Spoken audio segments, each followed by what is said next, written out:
YCP హయాంలో గోదావరి నదిలో 782 కోట్ల రూపాయల అక్రమ ఇసుక దందా సాగిందని అధికారులు తేల్చారు. ఈ ప్రాంతంలో సుమారు 10 చోట్ల అక్రమ తవ్వకాలు జరిపి 125 లక్షల టన్నుల ఇసుక అమ్మేసుకున్నారు. అప్పట్లో డిసిలిటేషన్ పాయింట్లలో టన్ను 650 రూపాయలకు విక్రయించారు.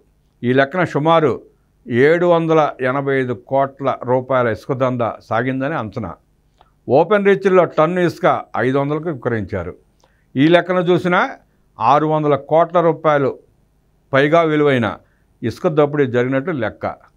అయితే దీనికి బాధ్యులెవరో తేల్చాల్సి ఉంది. ఎందుకంటే వైసీపీ హయాంలో 2021 నుంచి 2024 వరకు తొలుత జేపీ సంస్థ పేరిట ఎవరూ లేకుండా కొంతకాలం, ప్రతిమ ఇన్ఫ్రా పేరుతో మరికొంతకాలం ఇసుక దోపిడీ సాగింది. ఇసుక సరఫరా అంతా నగదు లావాదేవీల్లోనే సాగింది. బిల్లులు సక్రమంగా చూపకుండా దోపిడీకి పాల్పడ్డారు. దీనిపై అప్పట్లోనే కొందరు కోర్టుకు వెళ్ళగా నాటి కలెక్టర్ మాధవీలత ఆధ్వర్యంలో ఆనాటి ఎస్సీ జగదీష్తో కోర్టుకు తప్పుడు నివేదిక ఇప్పించారు. కూటమి ప్రభుత్వం అధికారంలోకి వచ్చిన తర్వాత ఇసుక అక్రమాలపై కోర్టుల ఆదేశాల మేరకు విచారణకు ఆదేశించింది.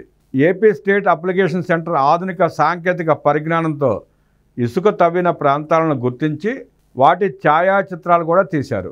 వీటి ఆధారంగా జిల్లాల్లో ఎక్కడెక్కడ ఎంత మేరకు ఇసుక అక్రమ తవ్వకాలు జరిగాయో పరిశీలించి నివేదిక ఇవ్వాలని ప్రభుత్వం ఆదేశించింది. ఈ నేపథ్యంలో తూర్పుగోదావరి జిల్లా ఇసుక కమిటీ ఆదేశాల మేరకు మైన్స్ ఇతర అధికారులు ఆరా తీసి అక్రమాలను నిగ్గు తేల్చారు. జిల్లాలో రాజమండ్రి వైపు, కొవ్వూరు వైపు గోదావరిలోనూ అక్రమ ఇసుక తవ్వకాలు జరిగినట్లు గుర్తించారు. 2023 మే నెలలో జేవ్ సంస్థతో ఒప్పందం ముగిసిన తర్వాత వైసీపీ పెద్దల ప్రోత్సాహంతో రకరకాల వ్యక్తులు ఇసుక దందా చేశారు.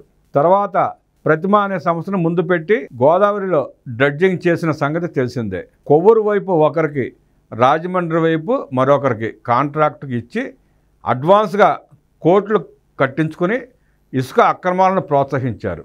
ఈ నేపథ్యంలో కొవ్వూరు వైపు కాంట్రాక్ట్ తీసుకున్న ప్రేమరాజ్ అనే వ్యక్తి కప్పం కట్టలేక ఆత్మహత్య చేసుకున్నాడు. కానీ చాలా చోట్ల బోట్స్మెన్ సొసైటీలను ముందు పెట్టి దోపిడీ చేశారు.